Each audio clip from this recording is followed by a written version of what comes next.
Now that our channel provides the ideal playback experience for movies, TV shows, short-form videos, and live linear streams, let's further optimize the user experience for series. A series includes a set of related television episodes that have the same title and may span multiple seasons. When a series is selected from the grid screen, we're going to display a new detail screen that includes a play button that launches Season 1, Episode 1, and a See All Episodes button that launches the new episode screen we're going to build. The episode screen organizes content in seasons that you can scroll and select from the left side of the screen. The right side of the screen lists the episodes in the selected season. Each episode typically includes a thumbnail, title, description, and release date. In this lesson, you will learn how to build an episode screen using new components such as the markup list, further layer components to create more complex UIs, and parse the content feed to populate the episode screen with sequentially numbered seasons and the episodes that belong in those seasons. In addition, you will learn how to create buttons for the seasons, set the focus on an episode when a season is selected, and switch the focus between the grid, episode, and video screens.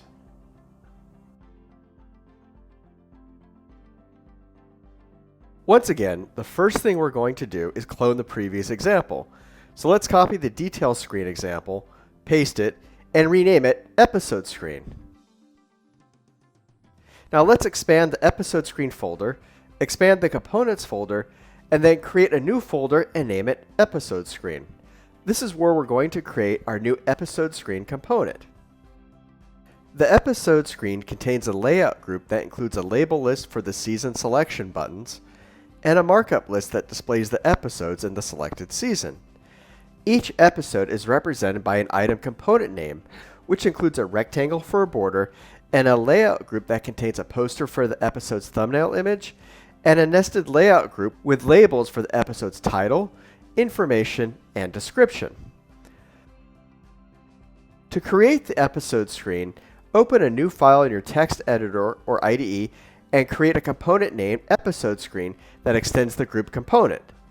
This component's initial focus will be set to the items list, which represents the markup list component that we'll create in a moment, and will include a reference to the SceneGraph XML schema. Let's add script elements that point to the corresponding EpisodesScreen BrightScript file that we'll create in the next step, and the utils file in the source folder. Now we need to create the interface for the Episode Screen component, so let's expose the Episode Screen's content field, which is a node type, and enable the Always Notify attribute so that the onContentChange event handler is called when the content field gets updated. And then expose the selected item field, which is a vector 2D, and enable the Always Notify attribute. This is an array with two integers, one for a section and the other for the selected item in the current section. Finally, expose the Jump to Item field, which is an integer. Enable the Always Notify attribute, and call the onJumpToItem handler when the Jump to Item field gets updated. This switches the focus in the episode detail screen to the item that was selected in the episode screen. Now let's add a set of child components to create the Episode Screen UI. First, add a layout group node to contain the list of seasons and episodes. For this node, we're going to set the layout direction to horizontal to position the season and episode rows from left to right. Set the coordinates in the translation field, and set the item spacing field to put 20 pixels of space between its child elements. Now we're going to add two child elements to the layout group. The first is a label list that will contain a list of sequentially numbered buttons for our seasons. Let's set its ID to category list, add 10 pixels of vertical space between rows in the item spacing field, and set the dimensions of the component in the item size field. The second child component is a markup list which will contain the episodes for a given season. Let's set its ID to items list, and let's set its item component name to EpisodesListItem component. We'll create this component after we finish the episode screen component. An instance of this component will be created on demand for each episode in a season. Now let's set the focus bitmap URI to this focus outline graphic in the images folder.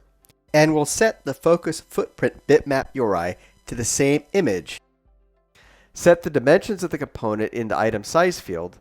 Set the item spacings field to put 20 pixels of space between its child elements, and set the number of rows to 3. This is the number of episodes that will be displayed on the screen. And that's it. The structure of our EpisodesScreen UI is complete. We still need to design the UI for displaying the individual episodes in the seasons, but we'll get to that in a bit. Let's save this file and name it EpisodesScreen.xml and save it in the EpisodesScreen directory.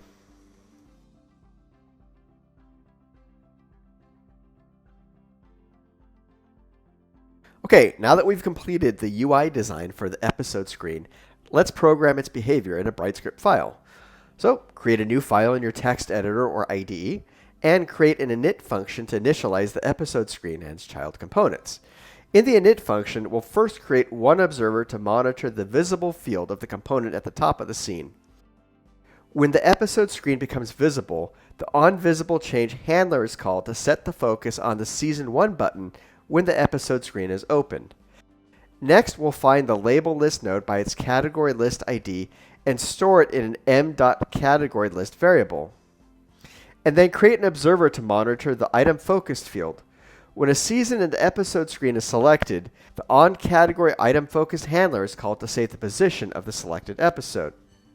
Next, we'll find the MarkupList node by its item ID list and store it in an m.itemList variable. And then create an observer to monitor its item focus field. When an episode has focus, the onListItemFocused handler is called to populate the episode's metadata. And we'll create one more observer for the markup list that monitors its item selected field. When an episode is selected, the onListItemSelected handler is called to store the selected item in a variable. Finally, we'll create an observer for the episode screen's content node and call the onContentChange handler when a different episode is selected to populate the seasons and episodes. And we're done creating the init function. Now let's create the onListItemFocused event handler. We'll use this handler to save the position of the selected episode when it gains focus. This method takes an event, and then we use the event's getData method to get the index of the currently focused episode and store it in a variable named FocusedItem. We then get the index of the season that contains the focused episode from the item to section array that we'll create in a bit, and we'll store that in a variable named categoryIndex. And then update the focused season. To do this, we'll check if the jump to item field of the label list via its category list ID equals the category index -1. If so, we'll set the category list animate to item field to the category index. This causes the category list to quickly scroll so that the specified index moves into the focus position. If the jump to item field is not the same as the category index -1 and the isInFocusChain method of the label list returns false, we'll set the jump to item field to the category index. The next method we're going to create is the initSection method. This method populates the seasons list. First, we'll save the position of the first episode for each season in an array. To do this, we'll set a firstItemInSection variable with component access to the 0 index of an anonymous array. Then we'll save the season index of the first episode. To do this, we'll create an empty array and store it in an item-to-section variable with component access. And then save the title of each season. To do this, we'll create an empty array and store it in a sections variable. We'll then initialize a section count variable to 0. And then we'll iterate through the seasons and populate the first item in section and item to section arrays. So we'll use the section variable to store the nodes for the different seasons. We'll use the getChildren method of the episode screen's content node to do this. Now we'll get the number of episodes in each section. So we'll use the getChildCount method on each season node and store it in the item per section variable. And then loop through the seasons and add their counts to the item to section array. Add the title for each season. So the title of the first season is Season 1, the second is Season 2, and so on. And then add the first episode of each season to the first item in section array. And then increment the section count. Now we've finished iterating through the seasons. We'll remove the last item for the first item in section array. And then finally, we'll use the content list to simple node method to populate the category list label list with a list of seasons. Now we'll create the onCategoryItemFocus method that is called when the season list gains focus. We'll use this method to navigate to the first episode of the current season. This method takes an event, and before we do anything, we want to make sure that we keep the focus on the current episode when we change the focus on the seasons list. So we'll check the category list gain focus flag first to determine whether the season list has focus. And if the season list does have focus, we'll toggle this flag. If the flag is false, meaning that the episode list has focus, we'll use the event's getData method to get the index of the currently focused season and store it in a variable named focused_item. And then we'll navigate to the first episode of the current season. We'll do this by setting the jump to item field of the episode item list to the object stored in the first item in section array at the index specified by the focused item variable. Next is the onJumpToItem event handler. We'll use this handler to switch the focus to the same item in the episode detail screen that was selected in the episode screen. This is needed to handle cases where the user selects an episode and opens the episode detail screen, returns to the episode screen after watching the video or pressing the back button on the Roku remote control, and then selects a different video. Let's use the event's getData method to get the index of the currently focused episode and store it in a variable named itemIndex.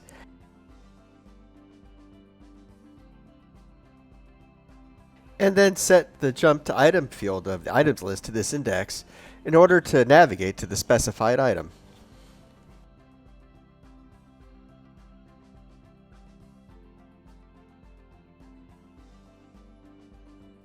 Next up is the onContentChange event handler, which is called when the episode screen's content node gets updated. This method populates the seasons and episodes lists. First, we get the content node of the episode screen and store it in a content variable. Then we'll pass the content variable into the initSections method to populate the seasons, and populate the episodes list by setting the content node of the episodes item list to the content variable. Now let's create the onVisibleChange event handler.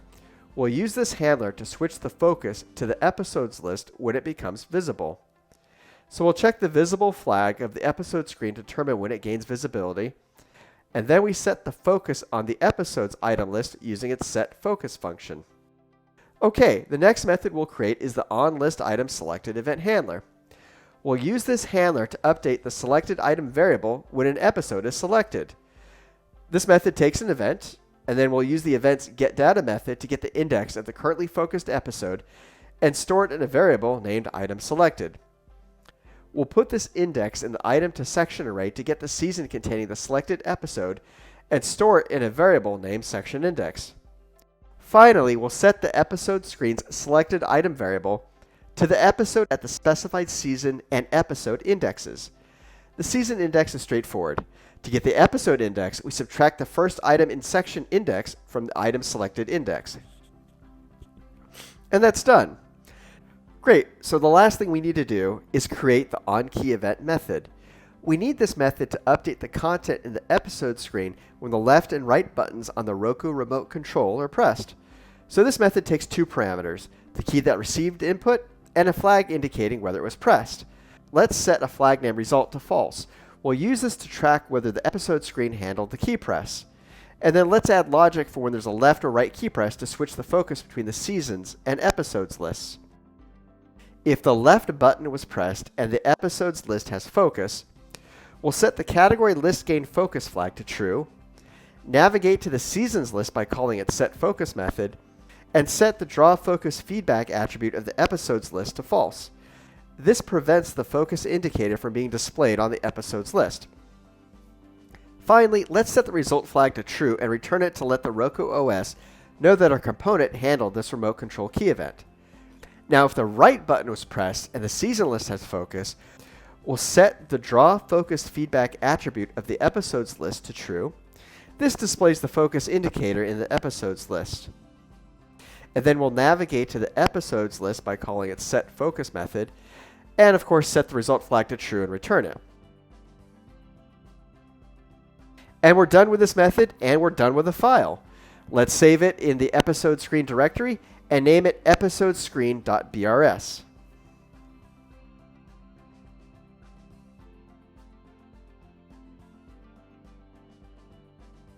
So the next part of the EpisodesScreen UI that we're going to build is the list of episodes that appear on the right side of the screen.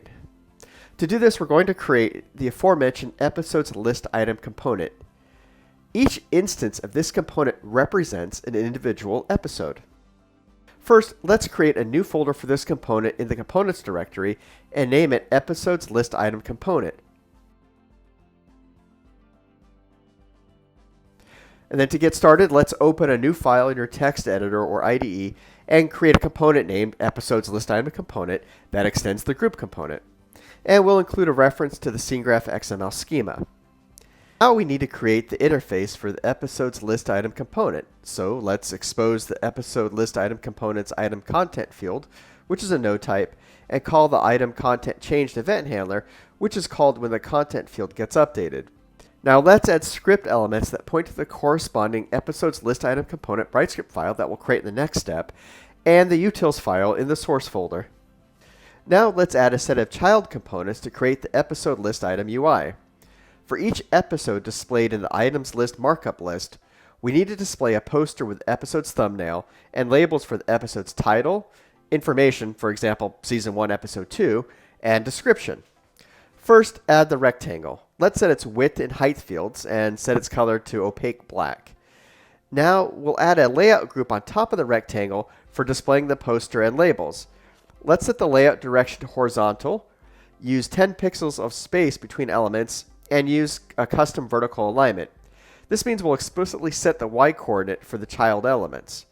Now let's add a poster to the layout group. First, let's set its ID to poster, set the width, height, and load height fields of the poster. As I mentioned when we created the detail screen, the load fields preserve the aspect ratio of the poster image while it's being loaded. Let's set the load display mode field to limit size. We do this to scale the image while it's being loaded into texture memory so it doesn't exceed the load dimension we specified. Okay, now we add a nested layout group that will contain 3 labels for displaying information about the episode. Let's position it with a transition field and use 16 pixels of space between the labels.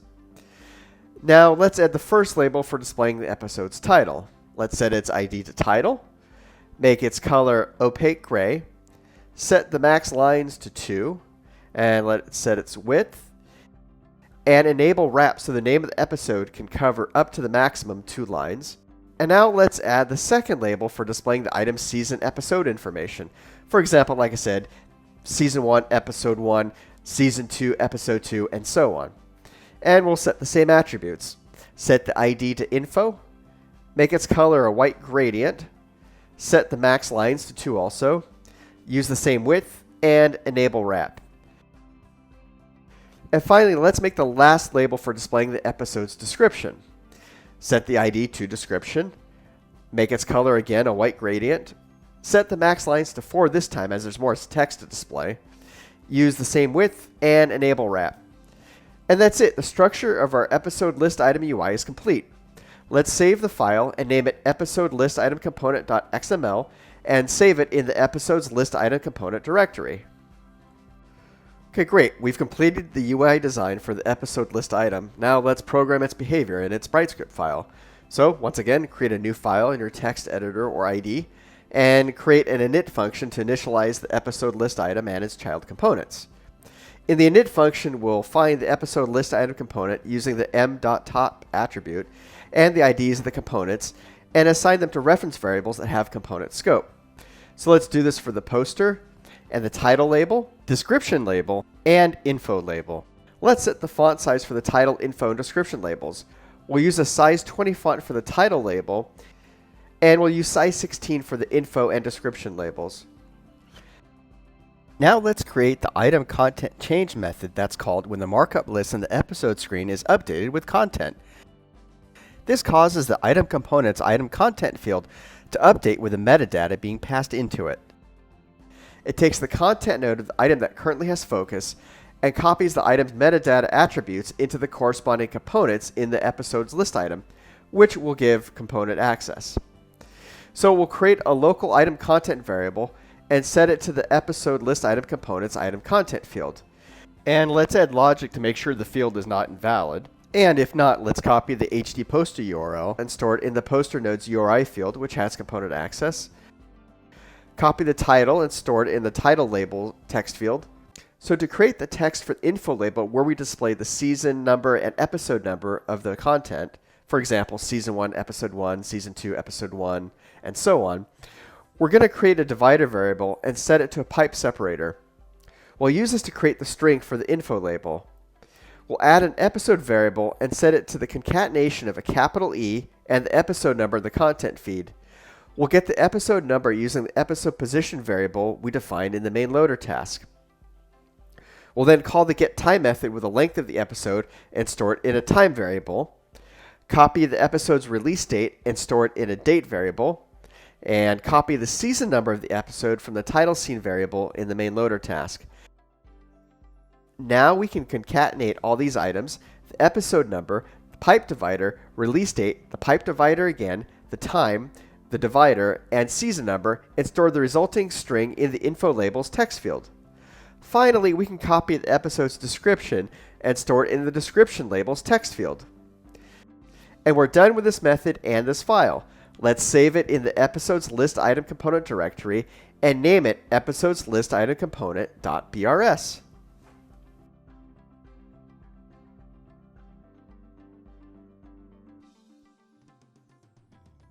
So now that our EpisodesScreen UI is complete, let's incorporate it in our main scene component. So in the components folder, open the mainScene.xml file. We just need to update the interface of the main scene component by adding the EpisodesScreen Logic UI script in the UI folder that we'll create in the next step. And then let's save this file.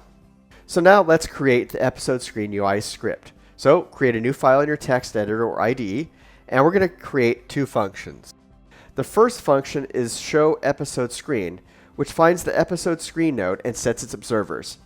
It takes a content node and the EpisodesScreen selected item variable, which contains the episode at the specified season and episode indexes. This event is called when the See All Episodes button in the detail screen is selected. When this happens, we want to create an instance of the episode screen and store it in the EpisodesScreen reference variable. Now we'll create one observer that monitors the selected item field and calls the onEpisodesScreen item selected event handler when it gets updated. This handler passes the list of episodes back to the detail screen. And then populate the episode screen with the content.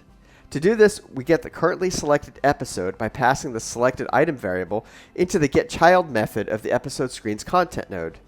We then set the EpisodesScreen's content node to the content node returned by the getChild method. And finally, let's show the episode screen by calling our showScreen method. This takes our episode screen node, adds it to the screen stack, and then displays it.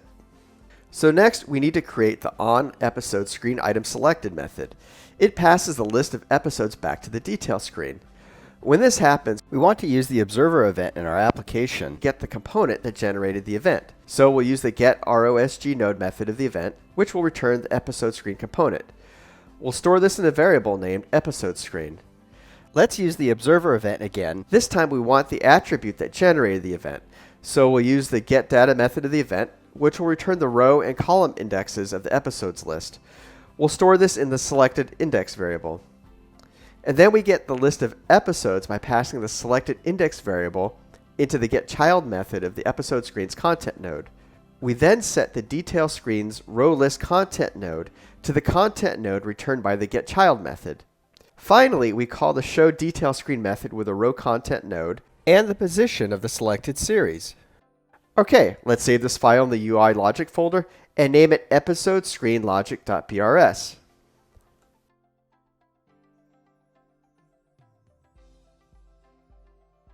So we've successfully created the episode screen, but we also need it to interact with the other screens in the channel.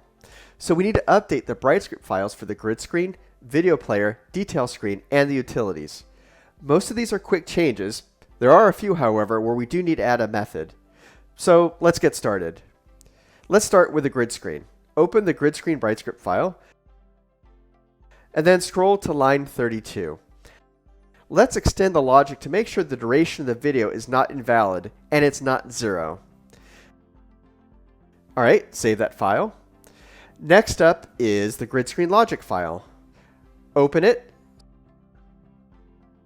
scroll to the end of line 16, and enter the following code that gets the row of content containing the selected video from the first element of the selected index variable and stores it in the selected row variable, and save this file. Let's move on to the video player. Open the video player Logic BrightScript file, and we have a few changes to this file. Let's first scroll to the show video screen method on line 5. We're going to add the isSeries flag to the parameters and set its default value to false. And then we'll store the value of the isSeries flag passed into the method into the component's isSeries variable. So let's scroll to line 12 and then cut lines 12 through 20. We're going to move all this code to the utils BrightScript file. So open the utils file and paste this code at the end of the file. We're going to transform this logic into a new clone children method as soon as we finish updating the video player logic.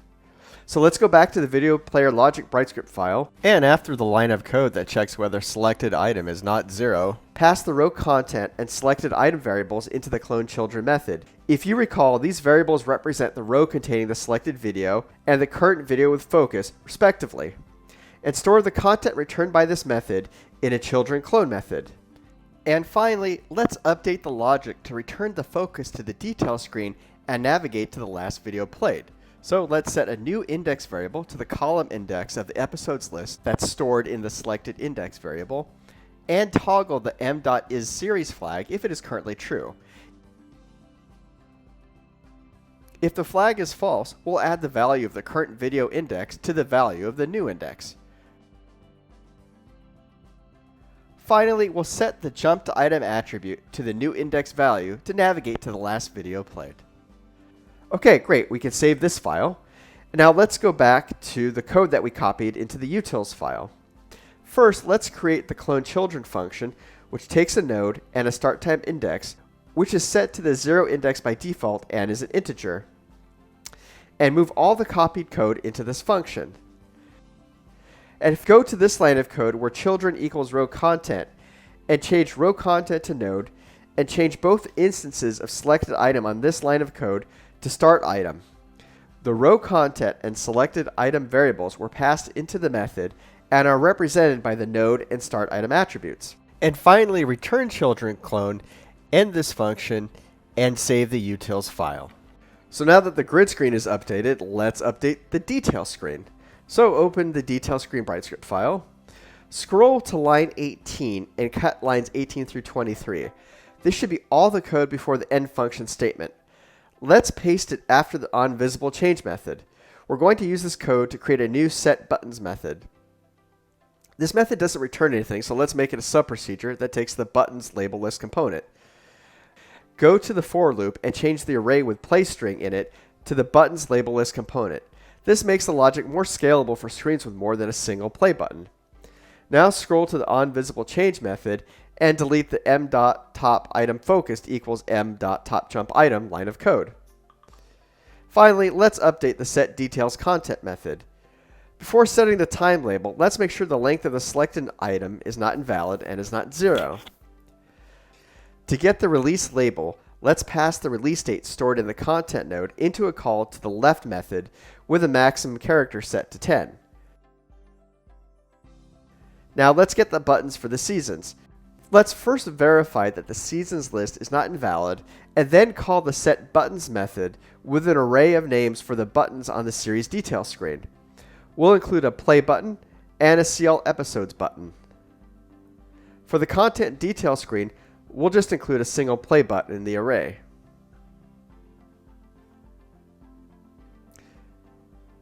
Now let's save the file and move on to the DetailScreen Logic file. So, open the DetailScreen Logic file. In the onButtonSelected method, let's go to the last line calling the showVideoScreen method and rename it handlePlayButton.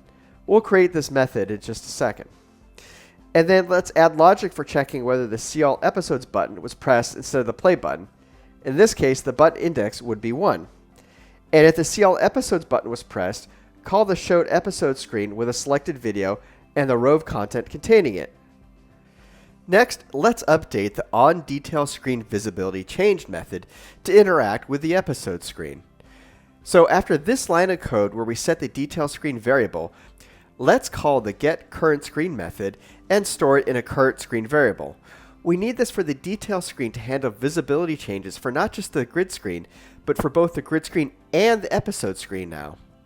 So now let's call the screen's subtype method to get the type of screen, which may be grid screen or episode screen, and store it in a screen type variable. And then after this line of code where we check whether visible is false, let's check whether the screen type is the grid screen. And if so, let's then change m.GridScreen to currentScreen. And then let's add code to handle if the screen type is the episode screen. Specifically, you want to update episode screen's focused after we navigate from an episode's detail screen. So let's get the currently focused video by passing the DetailScreen's item focus variable into its content node's getChild method. And we store the returned video in a content variable. And then we set the episode screen jump to item field to the num episodes field of the content variable. Finally, let's add the handle play button method. It takes a content node and the selected item variable, which is the index of the currently focused video. Let's get the child node at the selected item index using the content node's getChild method and store it in an item content variable. We'll check first whether the play button was pressed from the episode screen. We do this by verifying that the seasons field of the content node is not invalid before adding all the episodes in the season to a playlist. Now let's create an array named children, and we'll use this in the next step, and iterate through each season and get all their episodes. We'll use the getChildren method with the number of children nodes set to -1 and the starting index at 0, which means all the child nodes are retrieved. And we'll add each episode to the playlist by passing the season variable into the cloneChildren method.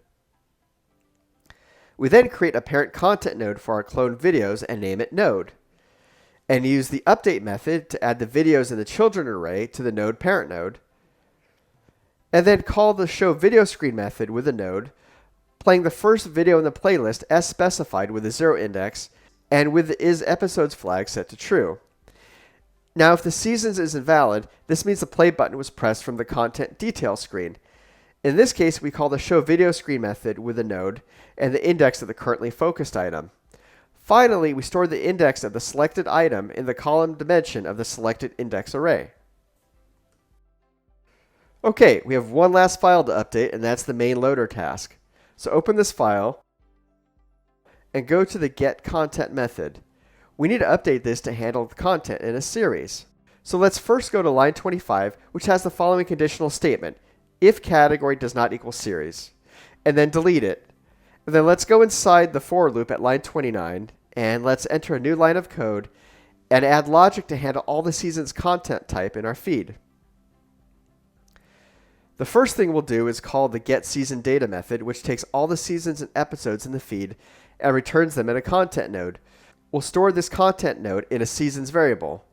Then set the item data.mediaType field to the category variable, and then check whether the seasons are not invalid and have one or more entries using the count method. And if so, set the seasons node to the item data.children field. And we're done updating the getContent field. In the getItemData method, let's scroll to this line of code where we set a content node's ID to the video ID in the content feed. And let's add the following code to first check whether a video's episode number is not invalid before setting the content node's episode position field to the episode number. The last task we have to do before we're done is create a getSeasonData method. This method takes a seasons object, which is an associative array that contains the seasons and episodes in the feed, and returns them in a content node. First, let's create an empty array named seasonsArray, and then make sure the seasons object has data. If so, we'll create an episode counter, and then loop through the seasons associative array, verify whether each season is not invalid, and if so, create an empty episodes array. And then we iterate through each episode content node in a season. So we pass the episode into a call to the getItemData method and store the returned content node in a variable named EpisodeData and save at which season the episode is in. We do this by getting the title of the season, which is season 1 or season 2 and so on, and storing it in the title season field of each episode content node. And save the number of episodes in the season by setting the num episodes field of the content node to the episode counter. and set the media type of the node to episode, and then push the episode to the episodes array and iterate the episode counter. Now we populate each season's children field with its episodes array. As a result, the season's content node will contain nodes with the episodes. And now let's set the content type for the season so that it's displayed as a section with the episodes, and push the season onto the seasons array. Now let's set the children field of the item node to the seasons array, and then finally we'll push the series onto the seasons array so the series can be displayed on the grid screen, and return the seasons array. Okay, we're all done with the episode screen. Great work!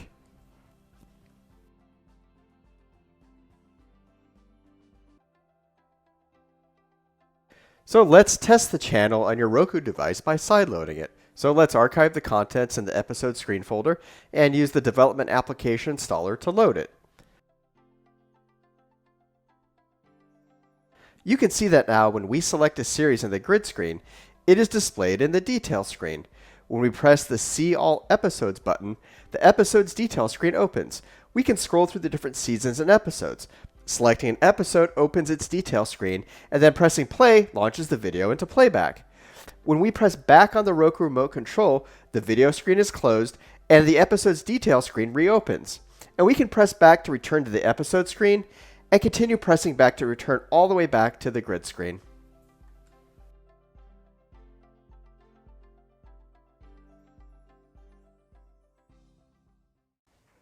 Thank you so much for watching this video. For more Roku developer videos, subscribe to our channel.